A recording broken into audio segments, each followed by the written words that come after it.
You're looking live at some great video posted by Logan Brown of Duckswire on X. In Saturday's practice, Dante Moore lays out a long throw to freshman Hudson Lewis, who gets his feet down along the left sideline. The Ducks are off today after a solid first week of practice with 27 days to go until kickoff against Boise State. Dante Moore called him a scientist, and offensive lineman Kawika Rogers compared new offensive coordinator Drew Maringer to Albert Einstein. In a story by Corey Pappas of SI, the Ducks' new OC reacted to that high praise by saying, "I think it's cool that the players have respect for what you know. I didn't know that until now," Maringer said. "But I think that we're all trying to do the best we can to put them in the best position possible and continue to educate them on more than just what they do on any given play, but how the game works and what we can do to prepare them for the next level." Calvin Glenn Alexander of the CGA Tour has video from the Oregon State spring game. Transfer quarterback Drew Mestamaker connecting on a touchdown throw to 6'5", 209 senior wideout Justin Bowick.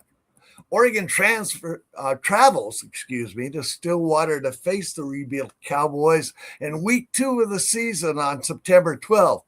New coach Eric Morris brought in 50 new players, including fleet running back Caleb Hawkins, who ran for 1,434 yards and 25 touchdowns last season at North Texas.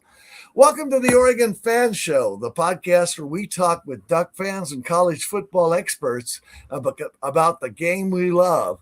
I'm Dale Bliss, a writer for Autzen Zoo, and our guest today is Big Duck Energy of the Oregon fan community. BDE, happy Sunday to you, and thanks for coming on. Yeah, happy Sunday to everybody. Thank you so much for having me. I really appreciate the opportunity to come on here and chat about Oregon. It's one of my favorite things to talk about. Well, you sound so good that I'm a little concerned I may lose this show. There may be a mass call-in to have you replace me, but it is great to have you here today. It's great to be here. Thank you again for the offer. I really appreciate it. Awesome. Now, you told me off the air that you're from Virginia? Yeah. Born and raised in Virginia. Born and raised. I've been here my whole life. Just been one of the lone Ducks here in the great Commonwealth. Just big Oregon fan, but yep, born and raised here. I've been here my whole life. So, well, B, how did you get that Big Duck energy living clear across the country? Yeah, so when I was a kid, I had a PlayStation 2. I've always been a big gamer since I was a kid. I had a PlayStation 2, played plenty of video games on there, but one of the games I had was NCAA 2002. And I would pick all different kinds of teams. I played like Texas, Clemson, just some of the Michigan State, some of the teams I picked. But one day I was just kind of scrolling through the teams, and the one team that I came across was the Oregon Ducks. And it was just strange to me as a 5-year-old, sitting there thinking when you think football teams or just sports teams in general, you think intimidating names, or you think something that has to do, at the time I wouldn't understand things that have to do with like Pittsburgh Steelers. Didn't make sense to me. But you think Florida State Seminoles, LSU Tigers, Alabama Crimson Tide, Trojans, list goes on, intimidating things. But something about the Oregon Ducks was just really fascinating to me. And I picked them every time I played the game. I just kept picking them, kept playing them, and I was just like, you know what? Yeah, I guess that's just the team I like. My dad and my uncle are a huge reason why I'm into football as much as I am now. They are big Florida State fans. Funny enough, I've actually been to more Florida State games than I've been to Oregon games, just because I was tagging along with my dad. Yeah, that's exactly right. So I've been to Tallahassee, been to Charlotte to see 2 ACC championship games. But they're big Florida State fans. My grandfather on my dad's side's a UVA fan. My grandfather on my mom's side's a Florida fan. So the family's kind of all over the place. we all kind of chose our own path, and I guess you can say that the Oregon path was the one that I chose. So many players and recruits tell a similar story about how they came to like the Ducks or they were their favorite team growing up. Yeah. Yeah, it's funny how, and I think that has to do with kind of a generation thing. Times are changing. I feel like, back when my dad was growing up, it was the teams you usually saw on TV were the ones you pick. Well, you saw Florida State, Oklahoma, Miami. Those teams were big in the 80s and 90s. And Notre Dame would be one to throw in there as well. So he picked Florida State because he couldn't stand Miami. I just picked Oregon because I was just like, yeah, I think it's kind of cool. And then I really started like devoutly watching football probably around like 2009, 2010. That was when the Chip Kelly era took off. And again, just as you said, as recruits and players, they all pretty much say the same thing. Chip Kelly, that era kind of just made people fall in love with Oregon, and I was certainly one of them. Those were some great teams to fall in love with, the 2009, 2010 Ducks. Yeah, absolutely. Yeah, there's something about that area. Of course, I think we're obviously in the golden age of Oregon football now, considering how we're always in contention for a title. We're always in at least the speak of being in contention for a title. But there was something about those teams that was just really, really fun. It was a little bit of a different experience. I don't think, younger fans who maybe weren't even alive or old enough to remember it at the time would get to experience. You're absolutely right, B. Yeah, those teams, I mean, my goodness, 49 points a game, 80 plays a game. It was crazy. Yeah. The pace and the way they would just roll on teams. Yeah, it was pretty absurd. There was kind of a level of arrogance I always had going into games, thinking like, yeah, we're not going to lose this game. And even now, so I still kind of have that arrogance, but when you watched a Chip Kelly team, you knew that if the opposing team wasn't up to par, there was probably going to be 50, 60 points hit pretty easily. Okay, Dan Lanning or Chip Kelly, who's a better coach? That's a rough question. It's my job. Yes, that is true. That is true. What I can say is I don't really necessarily know who would be better. I think Chip Kelly has been a more influential coach in the grand scheme of college football. I certainly think he's changed how things run, how offenses have been ran. That no huddle offense. I mean, how fast they were snapping the ball between plays. It was just absurd. And most teams just couldn't keep up with it. I think eventually that kind of team started to figure out how to catch up to that a little bit more. If you look at win percentages, I'm pretty sure Kelly and Lanning are pretty much neck and neck at this point in each other's careers when they were at Oregon. So it's very tough to say who is better. I think you kind of have to give the slight edge to Chip Kelly, just considering what he had to work with in that state of college football. It's very different than now. We're very out and open about NIL. We're very out and open about players being, or signing contracts. So I think you do kind of have to give Chip a little bit of an edge. If I'm picking one now, I'm certainly picking Dan Lanning. But both of them in their primes, that's a tough decision. That's a really, really tough decision to make. Okay, that's a good way to split the baby. I think that you make a good case for Chip. The record, Chip Kelly is 46-7 at the end of his 4 years of being in Oregon. And then he bolted, of course, for the pros, for the Philadelphia Eagles, which turned out to be a disaster for him. Several years later, now he's offensive coordinator at Northwestern, for God's sake. What you would have thought, right? Yeah. I think if you told an Oregon fan that about 10, 15 years ago, they would have thought you were insane. It was a pretty painful time after Chip left. I mean, the Duck fans went through 4 coaches in 8 years. Yeah, pretty absurd considering the history of the team. I mean, up to that, I think up to Chip Kelly or up to Mark Helfrich, I mean, there was only like 3 or 4 head coaches for Oregon in the past like 20 or 30 years at that point. So, I mean, it's pretty absurd to think about how much has changed. I mean, I remember Obviously, there isn't much I want to remember from the 2016 season, but I do remember the big debate was, do you fire Mark Helfrich or do you give him another chance? And I do remember a lot of, older Oregon fans at the time saying that's just not really how we do things. We don't fire head coaches after one bad season. But I think in hindsight, obviously, it was a masterful decision to make that decision, considering all that has happened since then.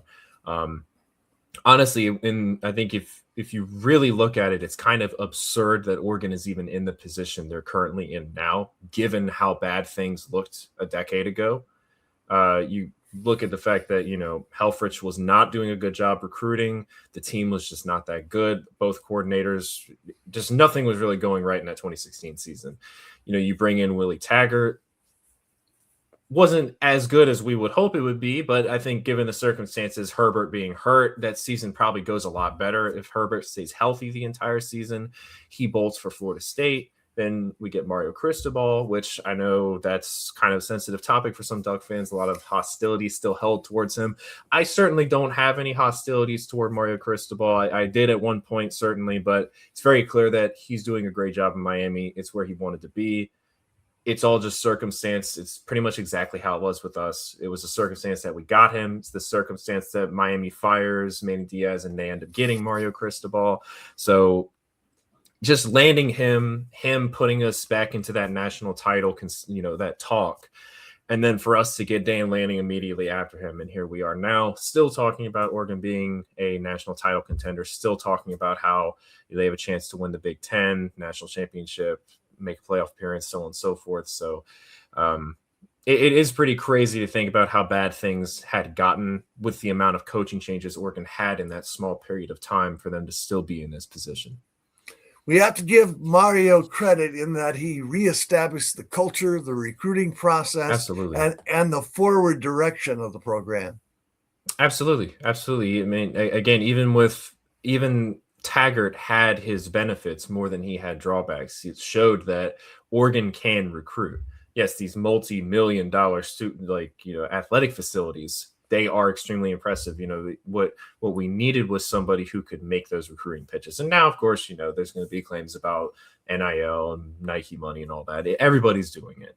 But the point is, prior to Willie Taggart, we didn't have that recruiting edge. We would landing a 5-star was a big deal. I mean, landing a top 50 player was a huge deal. I mean, getting DeAnthony Thomas was absurd. And then getting Kayvon Thibodeau in 2019 was absurd.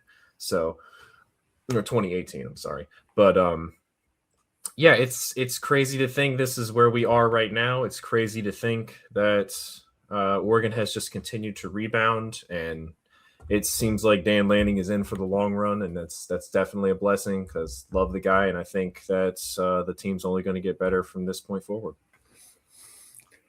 48-8, this first 4 years as a head coach, he's still just 40 years old. Do you buy the hype this year? I do.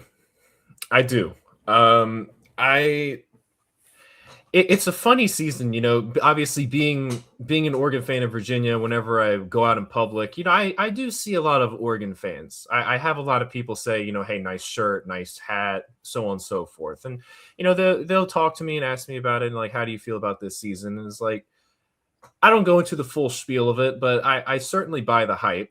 But there's a bit of an asterisk when I say that I buy the hype. And the asterisk really being, I don't think I've ever been this nervous for a season, because I don't think that this has been, we've never had a season like this before where the hype train has been so high.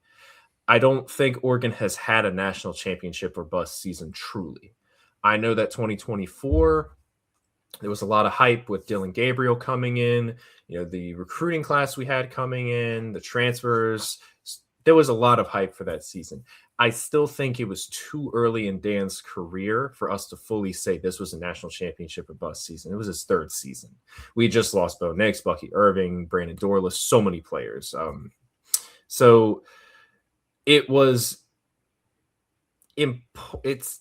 it's just a scary season. It's kind of a scary season because there's a lot of players that are leaving after this year. There's a lot of question marks that are going to be there once this season ends, however it may end.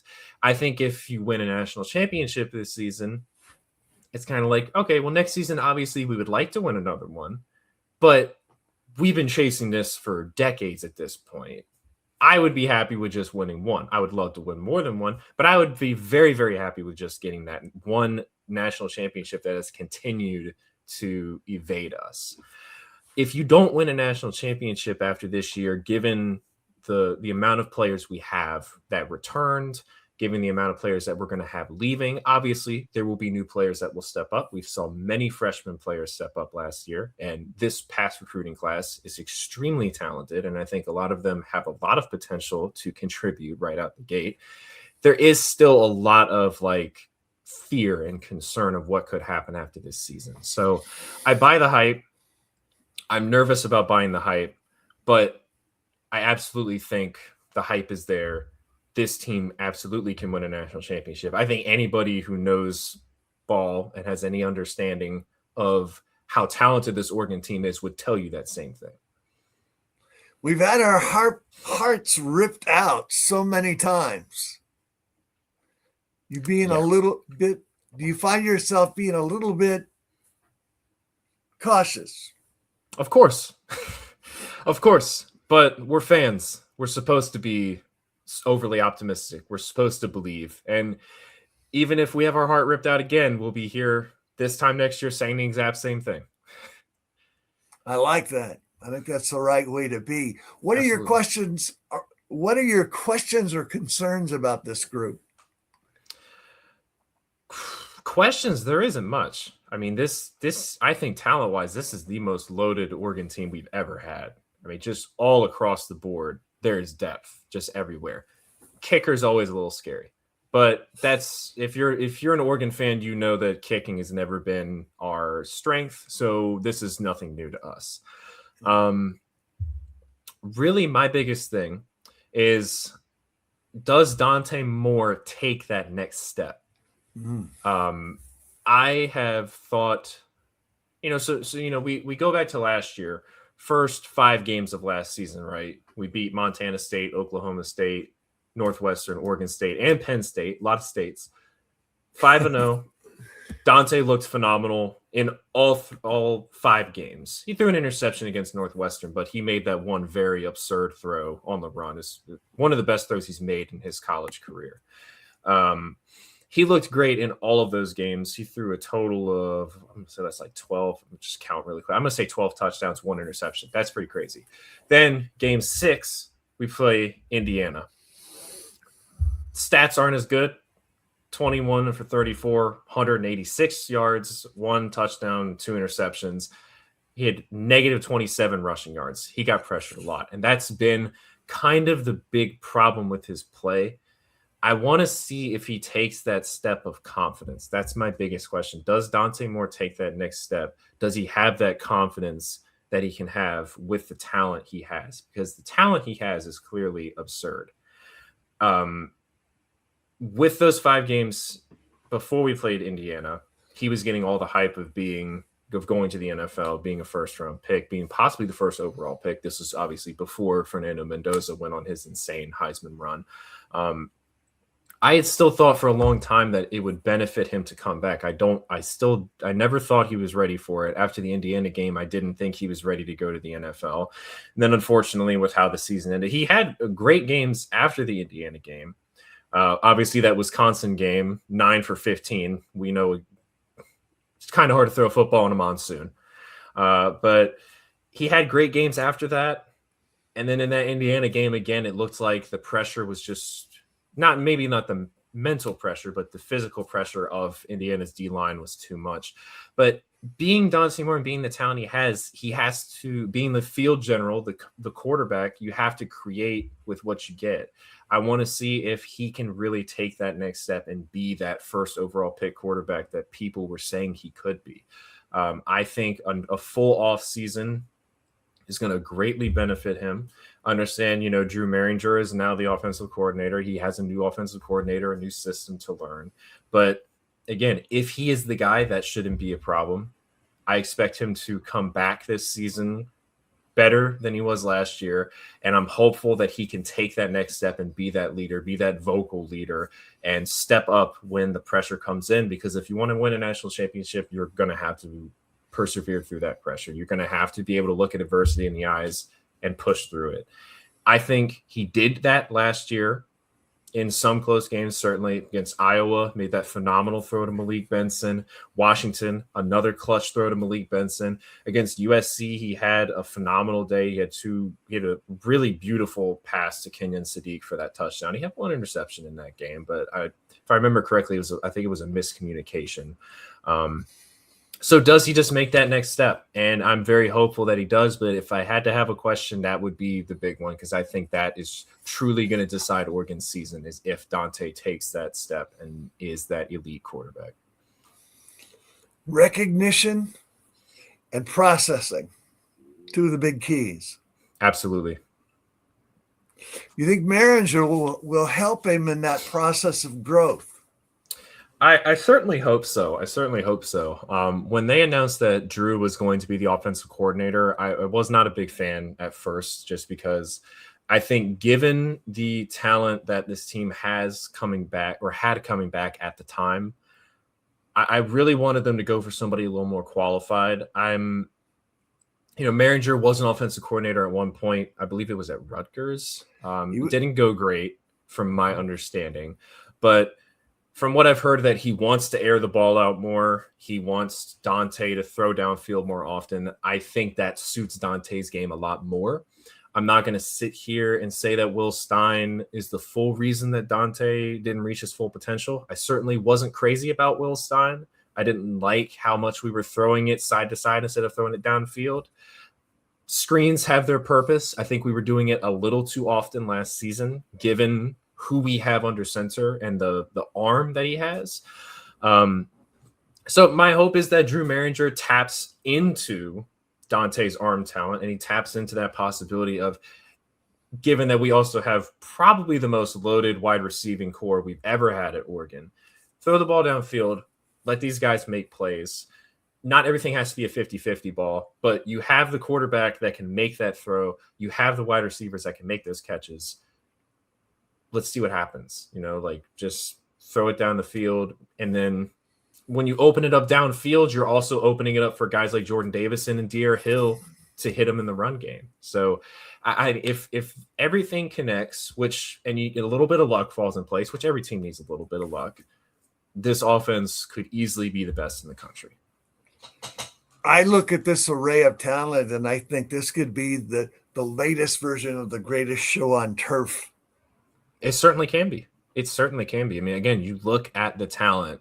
Of course, I'm saying this on paper. On paper, it looks like LSU 2019 level. On paper, of course.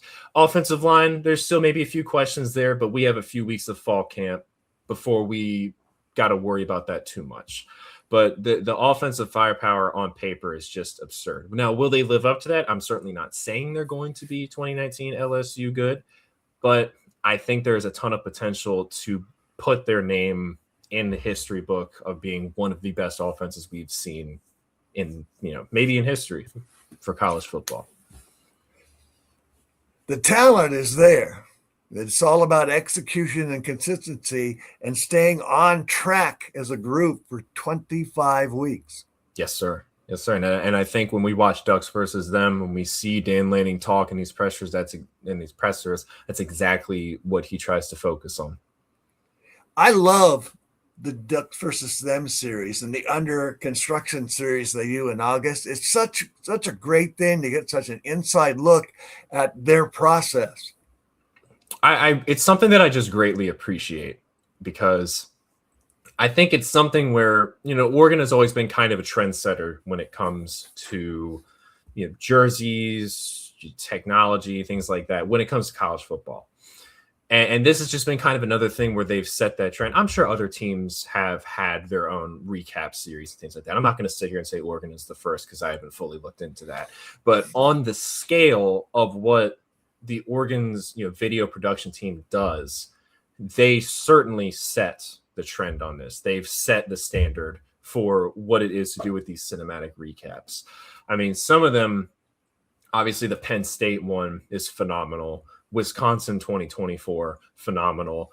I want to say the Colorado 2023. That's the one that completely launched the series. I didn't even know what Ducks versus them was until that 2023 one came out. It's something I just hadn't seen until that moment.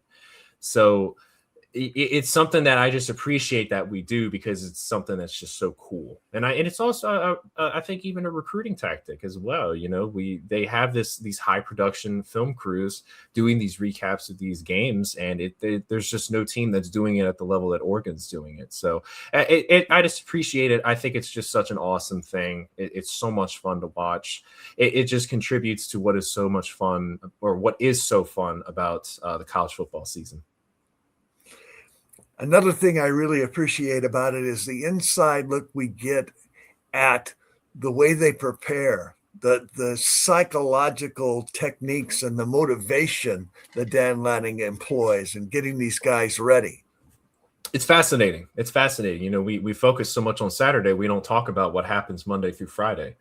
I think it's really, really fascinating to see how they attack each week. It's a ton of fun to watch. It's a joy. I agree, particularly because in those sideline shots of the team, I mean, they're buying into this stuff. When he tells them, when you hear that sound, or that's a cut. That's a cut, yeah. They're all feeling it. It's become a part of their consciousness and their awareness and their motivation. Yeah, and I think it's even gone into the fan base now at this point. You know, it's even the fan base is picking up on these things. So it's a lot of fun to watch, and it's awesome to see the players buy into it as well, which just lets you know how much they love Dan and how much they respect Dan. And that's what a successful team is built off of. Those core values: connection, toughness, sacrifice. I forget what the fourth one is. That it really runs through that series. Yeah, it's I'm looking more forward to seeing what they have in store for this year as well. I agree. Scott Anderson, who is the director of the video team, teased a series around training camp that we'll probably see the first episode drop in a day or two. So I'm eagerly awaiting that. Yeah, I remember they did. I think they did 4 episodes for fall camp last year, because that was when they heightened on Trey McNutt's injury, and they kind of talked to him about it. And and another thing is that when it shows the players, you really just get to see more of their personality. And that's just something I really appreciate too. It's fun to see these guys just kind of just be dudes. You see them put on the pads and put on the helmet, and they're an Oregon football player. But these are real people. These are real people. They have personality. They have their own quips and quirks. It's fun to see them outside of just playing football. It's very entertaining. Totally agree. We saw, and this is a team loaded with personality. I mean, there's some really interesting guys in this group. You forget sometimes in pads and helmets, they're warriors, but you get a chance to see them doing a goofy dance or talking with each other, or getting each other pumped up, and you see another side of them. That's really fun. Yeah, I had the pleasure of meeting a couple of the players in 2024. Bistro, Brenson, and I. He will not unfortunately unfortunately he's not making the trip with me this year to Oregon, but we were able to catch up with Ryan Winters. Which shout out to Ryan, because he really kicked off. Yeah, he's a phenomenal guy. Yes, he was able to get us even in this opportunity, so we could meet these players. But obviously we went to the Maryland game. We won that game. Dylan Gabriel set the all-time touchdown record, passing touchdown record for college football. And we get on the field. Ryan comes and gets us, brings us over to the player side of the field. And that's where we got to meet Mateo. We got to meet Poncho. I got to meet Big Dave, who I'm still a good friend of to this day. So shout out to Big Dave. Hopefully get to see him again when I visit Autzen this year. And then Big Dave escorted us into the athletic facility where we then got to meet Dylan Gabriel, who, by the way, is just one of the nicest human beings you'll ever meet. Just the sweetest person.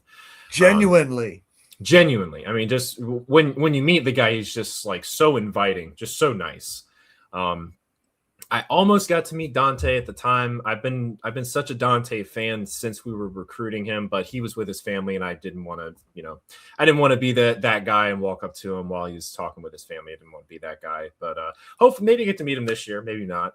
But just getting to interact with those players was really awesome. It was something where, I'd been a Oregon fan since I was a kid. I wanted to go to a game at Autzen since I was a kid. And in my first game, I got to meet some of the players and get on Autzen Field and go into the athletic facility. That was really cool. I'm still trying to get that tour. I'm still trying to get the tour to see the whole thing. So maybe, hopefully one day, but yeah, it was a treat for that. And looking forward to visiting again this year. We had Ryan on the show this week. And Bistro. They both did a phenomenal job. They're very generous with their time. And like you, they had a lot of great stories. Yeah, funny. I can say another funny story about me and Bistro. So I've been to 3 Oregon games at this point. First one was UVA, Oregon at UVA, which that was less than a 2-hour drive from me. Charlottesville is a beautiful city. Beautiful city. And honestly, the football stadium is really nice too. There's not a bad seat in that stadium. My father, my uncle, and I were there for the Florida State UVA game last year, and that was amazing. That was an amazing experience. Wore Oregon stuff, of course. Got a couple Go Ducks, so that was great. But the second game I went to was Oregon versus Auburn 2019. And again, being an Oregon fan all the way up to that point, that day was just obviously, other than Oregon losing the way they lost, it was just such an amazing day. We had seats right on the 50-yard line. I mean, we were like the third row from the bottom of the bleachers. It was amazing. Man. And so I had known Brenson from Twitter. We had talked a little bit. We were in a little bit of a group chat, but he and I kind of started talking, just the two of us, privately. And I had a friend who was going to come with me to the game, but something came up and he wasn't able to make it. And we had organized, this group chat had organized a little meetup at, I believe it was called Dallas Live. It's like the bar that's right across from AT&T Stadium. And my friend Drew and I, who I was staying with because he lives in Dallas, we get there and Brenson is one of the only ones that's there at that time. And we're sitting there, we're chatting with him, we're having a great time. And I tell him, I was like, hey, man, I have this ticket here. And he already had a ticket, but it was like way up in the nosebleeds. And I told him, I was like, if you want this ticket, you can have it. And he accepted it. Ever since then, we've been great friends. We had an awesome time at that game. Again, regardless of the outcome, it was just such an amazing day. Just going to college game day in Arlington and seeing Lee Corso pick Oregon, that alone made my day. And then getting to see Oregon, getting to be surrounded by Oregon fans, again, being in Virginia, that doesn't happen very often. So it was really awesome. And he's been one of my best friends since then. That is really awesome. And that shows the power and the magic of college football. That you, a guy from Virginia, and Brenson from Dallas, Texas, could become best friends over a football team on the West Coast. Yep. Neither of us even from there. It's all coincidence, isn't it? Absolutely. I would love it. And, obviously you got a lot of things going on. Brenson does as well, but it would be really fun if we could create some kind of Monday game review sort of show where the two of you just talked about what you saw, what you think, what this means for the team. Off the air, if you want, we can have a discussion about that. But I could see where that would really be a dynamite show. Yeah, we had something with our buds Duran and Anj back like it's 2020, 2021, where we did have a show, a podcast like that. It just, we had conflicting schedules. It just didn't really work out. But again, it's something I've wanted to do for a long time. It's just been a matter of getting the time to do it and staying committed. So with some projects I have that I'm gonna try to execute on this upcoming season, it's something I certainly want to try out. So yeah, more than welcome to figure something out regarding that. I know Brenson would absolutely be down for it. Oh man, he was great. I mean, he's just so real and genuine, and he's totally himself. He's an extremely authentic guy, and that's what I really appreciate about him. I really appreciate how authentic he is. And he knows a lot about the game. Being a former D3 defensive lineman, he knows how the players think. Oh yeah. And even when he and I disagree on something, we can always come to like a conclusion where we can agree. And we usually don't disagree. We usually agree. We're on the same wavelength most of the time. But no, it's all love for Brenson, man. He's a phenomenal guy. I'm very blessed to call him my friend. That is awesome. That is fantastic. Okay, offensive line. Do you trust Ali Terry? Can he pull this group together, or will we have the sort of growing pains we had in 2024? I think there's always going to be growing pains. There's always going to be growing pains when it comes to offensive line. We retained Poncho, obviously, but we lost some pretty considerable pieces of this line. Things weren't really great with Harkey. I think World was a bit of a disappointment considering how hyped up he was. And if I'm not mistaken, I think he was a top 5 JUCO transfer, if I'm not mistaken. Yeah. So I don't even think it was junior college actually, but he was one of the top players in the transfer portal. I think given the hype that he got, it was considerably disappointing. But you got guys like Fox Crater, who I think a lot of people are really sleeping on. He stepped up when it was necessary last season when he had to come in, and I think he has the experience to hold it down on whichever side he ends up lining up on tackle.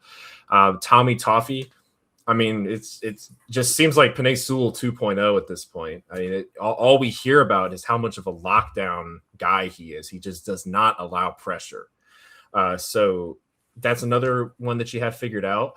And then I guess the concern kind of comes with that final guard spot with, I know that Uli has had a little bit of a problem.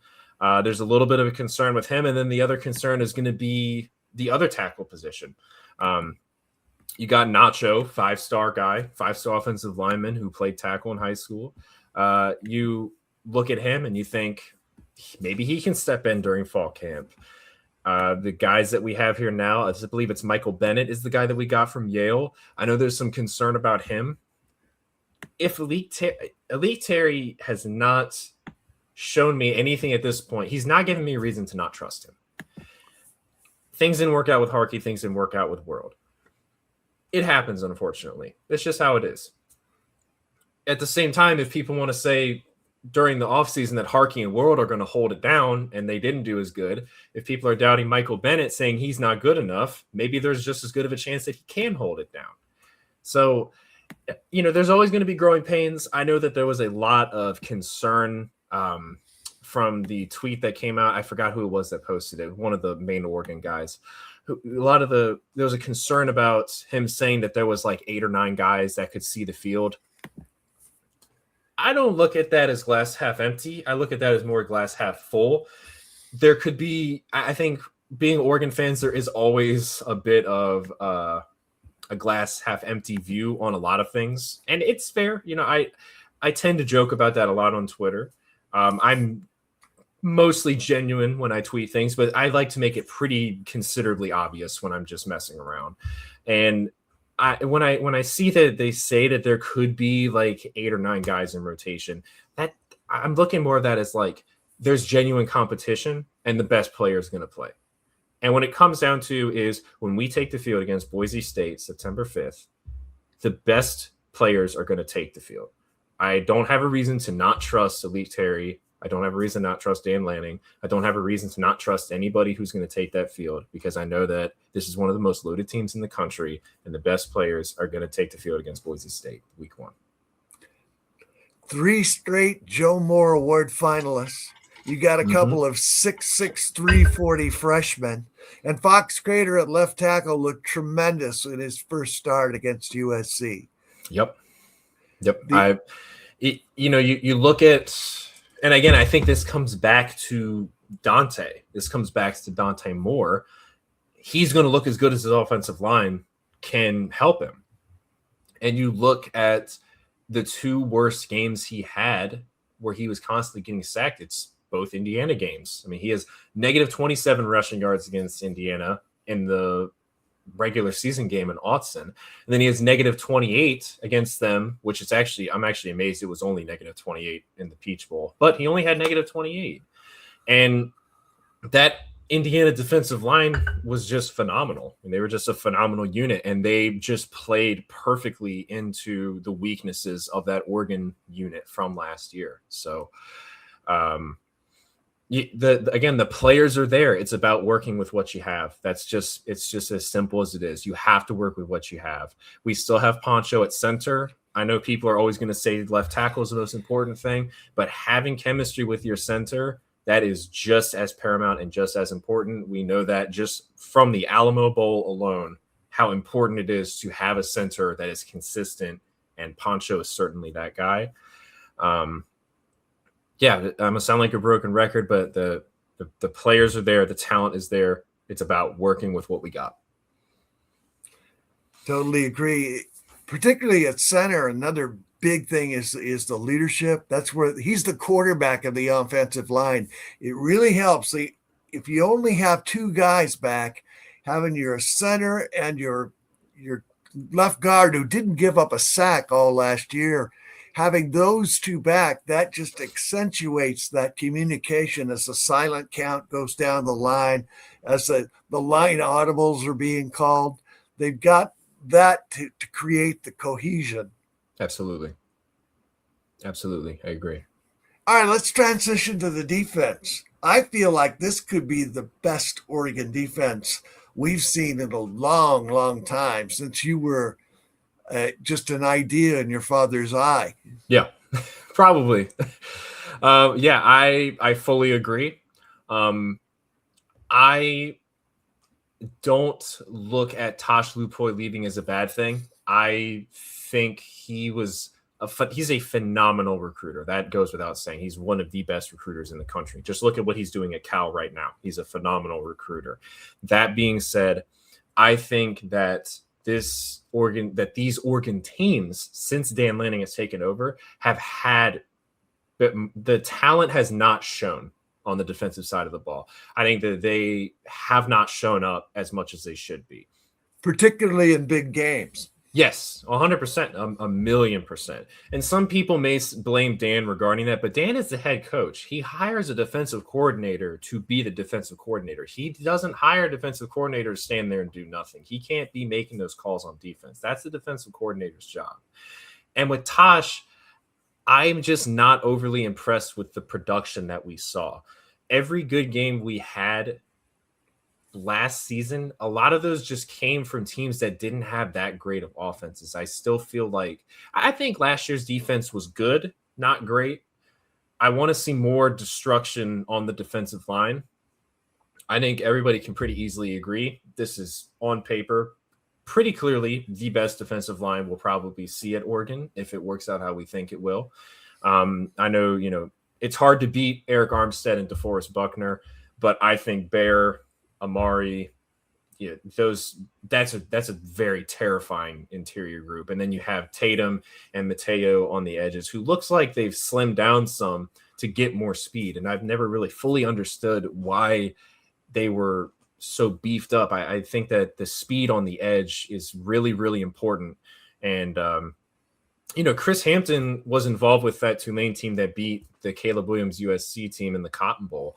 I think he will be an upgrade from Tosh, because I just like the way that he's been talking about how the defense is going to be much more aggressive. I mean, when it comes to the secondary, again, just talent all over the board. Brandon Finney was a phenomenal player last year. I think Iffy definitely didn't have the season we were hoping, but I think he can bounce back. And then Devon Benjamin apparently has been making a ton of plays during spring practices and fall practices. You look at the safety position, Coy Parrish, a lot of hype around him. I don't buy it as much as everybody else does. I really want to see Coy take the field. I want to see it before I fully believe it. I know his freshman year was much better than his sophomore year, but that Minnesota team could have been a lot better last year as well, which, your supporting cast is just as important as you are when it comes to that. And we got guys like Trey McNutt, Jet Washington. There's a lot of potential on this defense. I think the linebacker position maybe is still a little concerning, but if what we're hearing about Jerry Mixon and Devon Jackson is true, these guys are the real deal and they'll step up. Again, I've also heard that Gavin Nix is apparently making a ton of plays. So it's another situation where the talent is there. It's there on paper. Now it's about execution. It's about executing it on the field. I'm hoping that Aaron Flowers can take that next step as well. I think he's a phenomenal run defender, but he did get caught a few times in pass defense last year. I think USC kind of abused him pretty heavily on that pass defense. And then hopefully, Carl Williams as well, transferring in from Baylor, he can come in and make plays. And if not, then the big thing really is if one player doesn't step up, the guy behind them is going to. And I can't really think of another season where that's how it has been for Oregon. And but I think this is that season where if you're starting one week, but you're not doing enough, you won't start the next week because the guy behind you is probably going to be working harder and playing better than you are. Comes down to that fourth team value that I forgot before, growth. Yes. With Jet Washington, Devon Benjamin, and Trey McNutt, name or offered, if those guys continue to grow, this could be an incredible secondary. Incredible. Easily the best we've ever seen. Easily. Special teams. You got a whole new group there. That's a little bit scary. Always. As I said earlier, that's always a bit of a concern with Oregon. The kicking unit has never been super confident. I think I cannot remember the name of the player, but I think unfortunately when we were in that kind of mediocrity phase during 2016 throughout 2018, that's actually when we had a pretty decent kicker. And then since then it's been kind of downhill again. So yeah, Atticus Sappington, he did miss a couple gimmies here and there, but he was a great player. I mean, he was consistent enough to be a good college kicker. I mean, he did kick that game winner against Iowa, where I certainly thought that game was over. When Iowa scored that touchdown, I thought for sure that was the end. That was it. It's over. But if they keep scoring touchdowns, we won't have to worry about field goals. Let's hope we don't very often. Yes. The kick that Sappington made was incredible. I mean, in the driving rain, I think it was 42 yards, maybe it was 34 yards, but it wasn't a gimme under incredible pressure in the cold to win the game with 3 seconds to play. That was an amazing kick. Yeah, given the circumstances, ridiculously clutch play from Sappington. Ridiculously clutch. I mean, he absolutely saved the season. Gage Urich takes over at kicker, and he's a sophomore. He's got a good leg. Missed a couple in the spring game from outside 50 yards, but he just has to dial it in mentally to perform as well as Sappington did or Aiden Fisher back in the late teens. Yes. Hayden Schneider. I apologize. Hayden Schneider. Yep. That's the name I could not remember, but that's him. Yeah, walk out from Grant. They became Oregon's most accurate kicker ever. Wish we still had him. Yes, yeah, definitely. If you could transport one player through time, he would be the guy. Probably, unironically, he would be. Yeah. In other years, we've suffered the curse of the Maldonado, which has been with us a long time. In Boston, they have the curse of the Bambino. We have the curse of the Maldonado, and it's never gone away. Yeah, I think he is obviously, other than the national championship against Auburn, I think he is actually kind of the harbinger for all of my Oregon trauma, considering that USC game and that Stanford game. That 2012 Stanford game, that one still really haunts me. That one bothers me to this day. That team should have won a national championship. They left a couple of games on the table, and it kept them out of it. It was a shame. That was a great team. Justin Herbert at quarterback, and pretty awesome.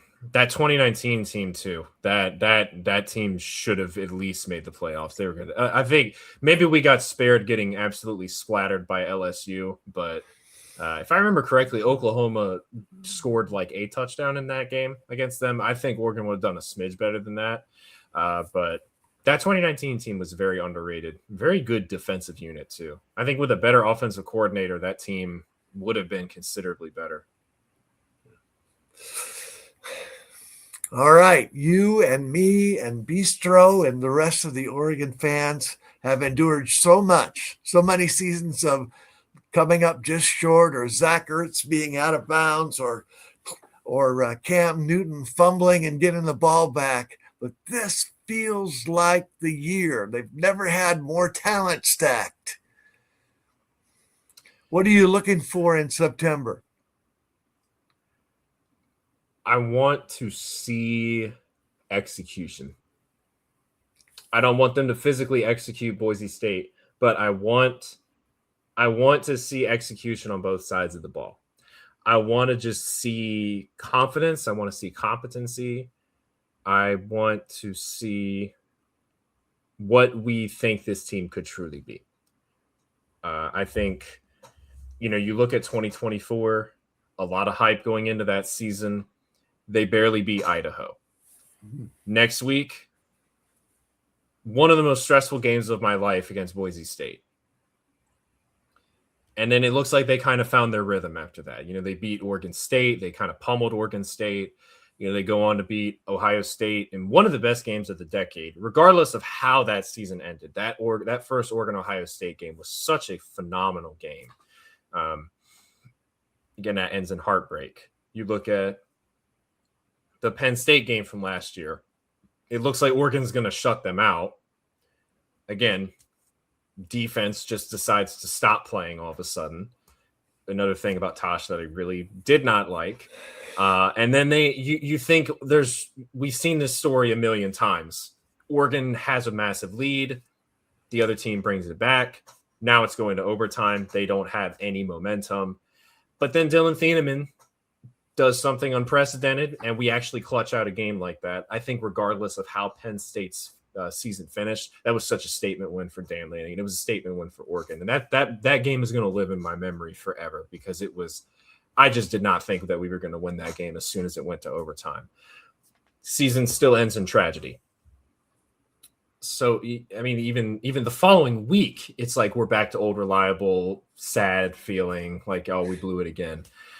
So, you look at this upcoming season, and there's definitely some scary games. I mean, I would probably be in the minority here, but even that game against Oklahoma State week 2, that game is a little nerve-wracking because you just don't really know. Oklahoma State's kind of a wild card. I don't think they have the talent to hang with Oregon, but you just don't know. That's a weird environment they're going to in Stillwater. New coach, new team, basically. They play USC week 4. That's such a massive game. I mean, you look at Oregon playing Penn State in week 5. Penn State loses that game and their whole season falls apart. I don't think Oregon's whole season falls apart if they lose to USC. I also don't think they lose to USC that week. But that is something that can very realistically happen. And then, you look at the games beyond that. UCLA, they should win that game. Nebraska, I will be there for that game. They should win that. Illinois, that can be kind of weird traveling to Illinois. They shouldn't have an issue with Northwestern. At Ohio State, Michigan, at Michigan State, weird game. Friday night game in East Lansing, and then Washington at home. It's a little nerve-wracking looking at those last few games there, especially if Oregon does slip up prior to that. But when they take the field against Boise State, the big thing I'm looking for is I just need to know, is the hype real? I need to know, is the hype real? Have these guys grown? Have they learned? Are they ready to etch their name in the history books as the first team for Oregon that can win a national championship?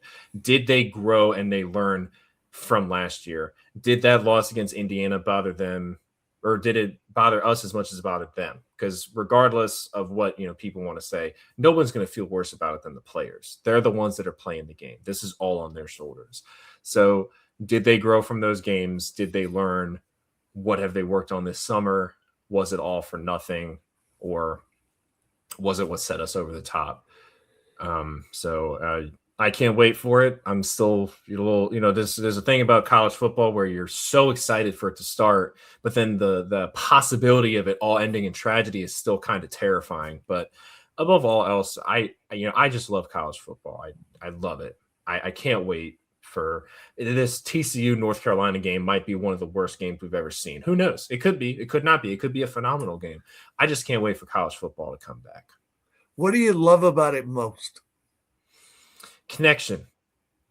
I think college football is a beautiful sport.